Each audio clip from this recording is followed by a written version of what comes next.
అలా నేను చేసావు. యథార్థవాది లోక విరోధి అనేటువంటిది సామెత. బహుశా రేవంత్ రెడ్డి గారు యథార్థాలు చెప్తూ ఉంటారు. అందుకే చాలామందికి ఆయన వ్యతిరేకత అవుతూ ఉన్నారు ఈ మధ్యకాలంలో. బేసికల్గా ఆయన పొలిటీషియన్ అని చెప్పి అనుకుంటూ ఉంటారు. కానీ నాకు తెలిసినటువంటి రేవంత్ రెడ్డి గారి నేపథ్యం జర్నలిస్ట్గా ఆయన జీవితం, ఆయన కెరీర్ ప్రారంభమైంది. ఆయన విద్యార్థి దశలో ఏబీపీలో పనిచేసి ఆ తర్వాత గ్రాడ్యుయేషన్ అయిపోయిన తర్వాత జర్నలిస్ట్గా ఆయన తన జీవన ప్రయాణాన్ని ప్రారంభించారు. ఇక్కడ చూస్తున్నాం మనం ఫోటో, జర్నలిస్ట్గా ఉన్నప్పుడు సహచర జర్నలిస్టులతోటి ఈ ఫోటో.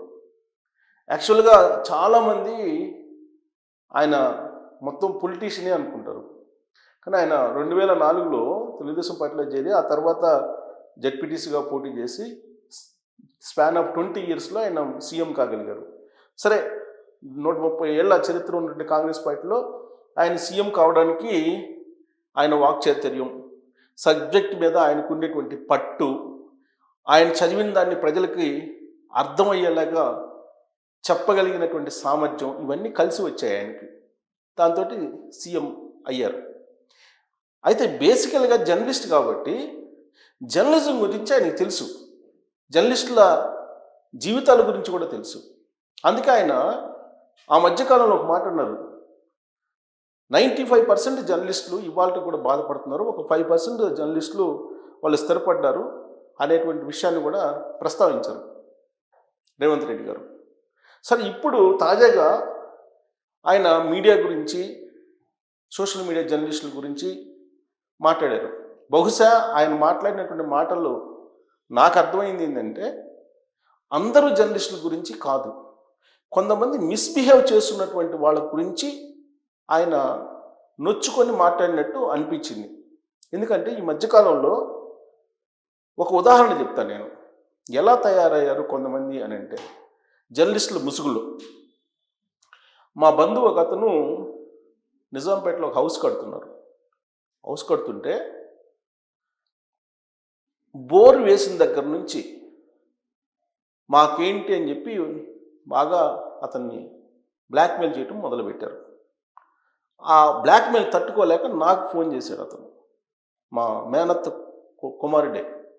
ఫోన్ చేస్తే నేను వాళ్ళతో మాట్లాడాను, ఒకళ్ళిద్దరితో మాట్లాడా. వాళ్ళ పేర్లు నాకు తెలుసు, బట్ వాళ్ళ పేర్లు చెప్పడం భావ్యం కాదు కాబట్టి నేను మెన్షన్ చేయదలుచుకోవట్లా. వాళ్ళు ఏమన్నారో తెలుసా రిప్లై, మీరు స్టూడియోలో ఉంటారండి, మేము ఇక్కడ లోకల్ జర్నలిస్ట్, మాకు ఇచ్చేది మాకు ఇవ్వాలి అని చెప్పేసి అన్నారు.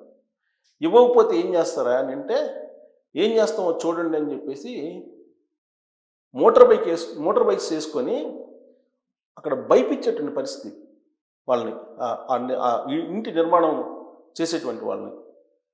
మరి అలాంటి వాళ్ళని ఏమనాలి మనం? పైగా ఆ తర్వాత మళ్ళీ ఇతను భయపడి నాకు మళ్ళీ ఫోన్ చేస్తే నేను ప్రెస్ క్లబ్లో నా మిత్రుడు ఉంటే, నా మిత్రుడికి ఫోన్ చేసి ఇలా ఉందంటే ఎవరో కనుక్కో అని చెప్తే, ఒక పెద్ద మనిషి సోషల్ మీడియాలో ఆర్టికల్స్ రాసి ఆయన నాకు పరిచయం, వాళ్ళ పత్రికలో పనిచేస్తుంటారు వాళ్ళు కొంతమంది. ఫోన్ చేస్తే ఆయన ఏమన్నారు తెలుసా, అన్న వాళ్ళు పిలిచి ఏదో మాట్లాడి ఏదో సెటిల్ చేసుకున్నా అని చెప్పి సలహా ఇచ్చారు. అంటే ఏ విధమైనటువంటి వాతావరణం ఉందో మనం అర్థం చేసుకోవచ్చు. అలాంటి వాళ్ళ గురించి బహుశా రేవంత్ రెడ్డి గారు వ్యాఖ్యానించి ఉంటారు. ఇక జర్నలిజం, నేను 28 సంవత్సరాలు అయింది జర్నలిజంలోకి వచ్చి. జర్నలిజంలో అనేక రకాల మార్పులు వస్తూ ఉన్నాయి. ప్రింట్ మీడియా నుంచి నేను స్టార్ట్ అయ్యాను. ఆ ప్రింట్ మీడియా నుంచి ఎలక్ట్రానిక్ మీడియాకి వచ్చినప్పుడు నేను లోగో పట్టుకుంటే కొంత తక్కువగా కూడా చూసేవాళ్ళు అప్పుడు. ఆ తర్వాత టీవీ మీడియాకి క్రేజ్ రావటం, ఇవన్నీ మనం చూసాం. అయితే ఎప్పుడైతే శాటిలైటు, టీవీలు ఇవన్నీ వచ్చాయో అప్పటి నుంచి జర్నలిజం కాలేజీ ఎగ్జాము, ఇంటర్వ్యూసు అవన్నీ ఏమి లేకుండా డైరెక్ట్గా తెలిసిన వాళ్ళతోటో లేదంటే వాళ్ళకు ఉండేటువంటి ఏదో స్కిల్ తోటో జాయిన్ అయిపోతున్నారు, రన్ చేస్తున్నారు కొంతమంది, అందరు కాదు కానీ కొంతమంది. సో మినిమం గ్రాడ్యుయేషను లేదంటే ఏదో ఒకటి మనకు క్వాలిఫికేషన్ ఉండాలి అనేదేమీ జర్నలిజంలో లేదు. జర్నలిజం కాలేజీలో ఏం చెప్తుంటారంటే, జర్నలిజం కాలేజీ మాకు చెప్పినటువంటి మాట ఏంటంటే, స్పందించేటువంటి గుణం ఉంటే చాలు అని చెప్తుంటారు. ఆ స్పందించేటువంటి గుణం ఉంటే చాలు, ఆ స్పందించిన దాన్ని స్పష్టంగా పేపర్లో రాయగలిగిన సామర్థ్యం ఉంటే చాలు అని చెప్పేవాళ్ళు. ఆ తర్వాత ఎలక్ట్రానిక్ మీడియా వచ్చిన తర్వాత ఏమైంది, ఆ ఎలక్ట్రానిక్ మీడియాలోకి ప్రింట్ మీడియా నుంచి వచ్చారు జర్నలిస్టులు. కొంతమంది ఎలాగూ వ్యవస్థలో అన్న తర్వాత రకరకాలు ఉంటారు. ఎలక్ట్రానిక్ మీడియా వచ్చిన తర్వాత ప్రింట్ మీడియా జర్నలిస్టులు వచ్చారు. అలాగే ఎలక్ట్రానిక్ మీడియాలో కొంతమంది జర్నలిస్టులు వచ్చిన తర్వాత దానికి కొంత సీరియస్నెస్ తగ్గింది. అది వాస్తవం, ఒప్పుకోవాల్సిందే. కొంతమంది అక్కడక్కడ కొంతమంది రౌడీ షీటర్స్ కూడా జాయిన్ అయిన సందర్భం ఉంది. ఆ తర్వాత మేనేజ్మెంట్స్ మారిపోయాయి. మేనేజ్మెంట్స్ కూడా రియల్ ఎస్టేట్ బ్యాక్గ్రౌండు, లేదంటే చిట్ ఫండ్స్ బ్యాక్గ్రౌండ్, ఇలాంటి వాళ్ళ నుంచి వచ్చినటువంటి వాళ్ళు ఉన్నారు. పూర్తిగా దాన్ని కేవలం డబ్బులు సంపాదించడానికి మీడియా పెట్టినటువంటి వాళ్ళు కూడా ఉన్నారు. జనరల్గా మీడియా పెట్టాలి అంటే దానికి ఒక దృక్పథం ఉండాలి. ఆ దృక్పథం నుంచి కమర్షియల్ యాంగిల్లోకి ఎంటర్ అయిపోయింది. ఆ తర్వాత ఏమైంది, నెక్స్ట్ స్టెప్ రాజకీయ పార్టీలే మీడియాని పెట్టుకునే పరిస్థితికి వచ్చింది. రాజకీయ పార్టీలు మీడియా పెట్టుకొని ఆ రాజకీయ పార్టీలకు అనుగుణంగా రిపోర్ట్ చేస్తేనే ఉద్యోగం, లేదంటే లేదు. మరి ఇలాంటి పరిస్థితుల్లో ఏం చేయాలి జర్నలిస్టులు, నిజమైనటువంటి వాళ్ళు అనేటువంటి ఆందోళన ఉన్నప్పుడు సోషల్ మీడియా వచ్చింది. ఈ సోషల్ మీడియాకి వాస్తవంగా నిజమైనటువంటి జర్నలిస్టులు చాలామంది వచ్చారు. సోషల్ మీడియాకి నిజమైనటువంటి జర్నలిస్టులు, పోరాటటువంటి జర్నలిస్టులు, లేదా ఒక పార్టీని భుజాన్ని వేసుకొని మొయ్యలేనటువంటి జర్నలిస్టులు, సమాజం కోసం మాత్రమే పనిచేసేటువంటి జర్నలిస్టులు చాలామంది వచ్చారు. ఎట్ ద సేమ్ టైం నాసిరకం జర్నలిస్టులు కూడా వచ్చారు చాలామంది. ఇక్కడే మీరు స్క్రూటినీ చేయండి అని చెప్పి రేవంత్ రెడ్డి గారు చెప్తున్నారు. లేదంటే జర్నలిజానికి ఉన్న విలువ తగ్గిపోతుంది, కాబట్టి మీరు స్క్రూటినీ చేయండి.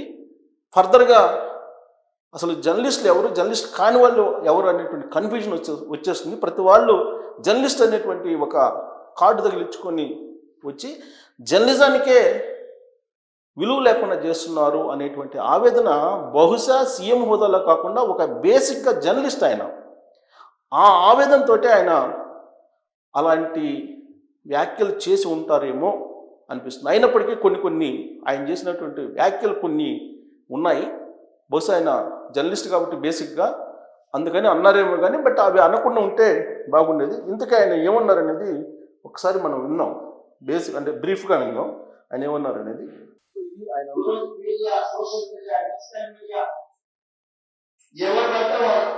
వాడికి మొత్తం పెళ్లి పేపర్ ఇస్తే అమ్మాయి మొత్తం రాయాలి, ఎదురు మొత్తం రాయాలి. వాడు కూడా నేను జర్నలిస్ట్ అంటారు. ఏం జర్నలిస్ట్ అంటే నేను సోషల్ మీడియా జర్నలిస్ట్ అంటారు. వాళ్ళ పేరు పక్కనే జర్నలిస్ట్ అని పెట్టుకుంటాడు. అది మొత్తం వాళ్ళ ఇంటి పేరే అయినట్టు, వాళ్ళ తాత ముత్తాత నుంచి జర్నలిజంగా పుట్టి పెరిగినట్టు. సో అది అంటే దీనికి ఏం వారసత్వం ఉండదు. తాతలు ముత్తాతలు నుంచి జర్నలిస్టులు అయితే ఆ జర్నలిస్ట్ కుమారుడో లేదంటే ఆ జర్నలిస్ట్ కుమార్తె జర్నలిజం లేదంటే జర్నలిస్ట్గా అవ్వాలని ఏం లేదు.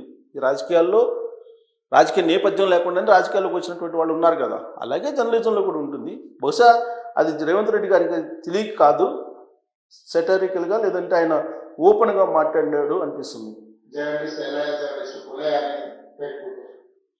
సో అది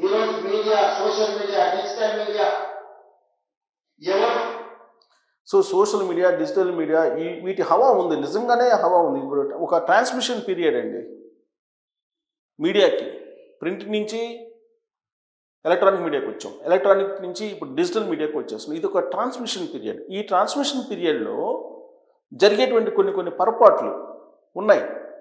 ఇప్పుడు జర్నలిస్టు నిజంగానే కొంత సబ్జెక్ట్ మీద అవగాహన ఉండాలి. అవగాహన లేకపోతే అవగాహన పెంచుకొని ప్రెస్ మీట్లకు వెళ్ళాలి. ఇవాళ ప్రెస్ మీట్లలో క్వశ్చన్ అడిగేటువంటి ధైర్యం కూడా చేయలేకపోతున్నటువంటి పరిస్థితి. ఎందుకంటే అక్కడ ఉండేటువంటి రాజకీయ నాయకులకు ఒక పత్రిక లేదంటే ఒక ఛానల్లో ఏదో ఒకటి ఉంటుంది. పైగా వాళ్ళు ఇప్పుడు ఉండేటువంటి కొన్ని మేనేజ్మెంట్స్కి ఫోన్ చేసి ఆ జాబ్ని అసలు ఉంచుతారా తీసేస్తారా అనేటువంటి ఆందోళన కూడా జర్నలిస్టులో ఉంది చాలామందిలో. సో ఇలాంటి పరిస్థితుల్లో జర్నలిస్టులు ఉన్నారు. ఒక రకంగా చెప్పాలంటే చిన్న ఏరియాలో ఎక్కువ గేమ్ ఆడాల్సి వస్తుంది. అంటే గేమ్ మీన్స్ ప్రజాసేవకి సమాజ సేవ దృష్టిలో పెట్టుకొని పని చేయాలంటే కత్తి మీద సాంలాగా ఉంది ఇప్పుడు జర్నలిజం. ఆషామాషగా లేదు ఇంతకు ముందులాగా. ఎప్పుడైతే రాజకీయ పార్టీలు సొంత ఛానళ్ళు సొంత పేపర్లు పెట్టుకొని ఎప్పుడైతే మీడియా మేనేజ్మెంట్స్ మీద వాళ్ళ పెత్తనం ప్రారంభమైందో ఆ రోజు నుంచే జర్నలిస్టులకు కష్టకాలం మొదలైంది. అక్కడి నుంచే జర్నలిస్టులకు ఉండేటువంటి స్వేచ్ఛ కూడా తగ్గుతూ వస్తుంది. స్వీయ నియంత్రణ పాటించాలని చెప్తున్నారు. జర్నలిస్టులు స్వీయ నియంత్రణనే పాటిస్తారు నిజమైనటువంటి జర్నలిస్టులు. ఎవరు అబ్యూజ్గా మాట్లాడరు. ఈ అబ్యూజ్గా మాట్లాడేటువంటి వాళ్ళు కానీ లేదంటే అబ్యూజ్డ్గా వల్గర్ పోస్టులు పెట్టేటువంటి వాళ్ళు కానీ వీళ్ళంతా కూడా పార్టీలకు రిలేటెడ్కి సంబంధించినటువంటి వాళ్ళు. వాళ్ళని మనం జర్నలిస్టులు అనలేము. పార్టీలు కొన్ని ఇవాళ పరిస్థితుల్లో సోషల్ మీడియాని పేజీలు ఓపెన్ చేసుకుంటున్నారు, ఛానల్స్ పెట్టించుకుంటున్నారు, ఇవన్నీ చేస్తున్నారు. వాళ్ళు పర్సనల్గా అపాయింట్ చేసుకుంటున్నారు కొంతమందిని. వాళ్ళ పని ఏంటి? అవతల పార్టీ మీద అటాక్ చేయటం. మరి వాళ్ళని కూడా మనం జర్నలిస్టులు అందామా అని అంటే ఇది ఇక్కడే పెద్ద అగ్ని పరీక్ష మీడియాకి. అందుకే ఈ మధ్యకాలంలో రేవంత్ రెడ్డి గారు ప్రెస్ అకాడమీ చైర్మన్ గారు శ్రీనివాసరెడ్డి గారు కూడా చెప్పినట్టున్నారు. అసలు ఎవరు జర్నలిస్టు ఎవరు కాదో మీరు తేల్చండి. జర్నలిస్ట్ అనేటువంటి పేరు చెప్పి సమాజంలో బ్లాక్మెయిల్ చేస్తున్నారు, ఇది ఎక్కువైపోతుంది అని చెప్పి ఆయన చెప్పారు. చెప్పినప్పుడు దానికి ఒక వ్యవస్థను తీసుకొచ్చి దాన్ని స్క్రూటినీ చేద్దామని చెప్పి కూడా ఒక మాట్లాడినట్టు మనం పత్రికల్లో చూసాం.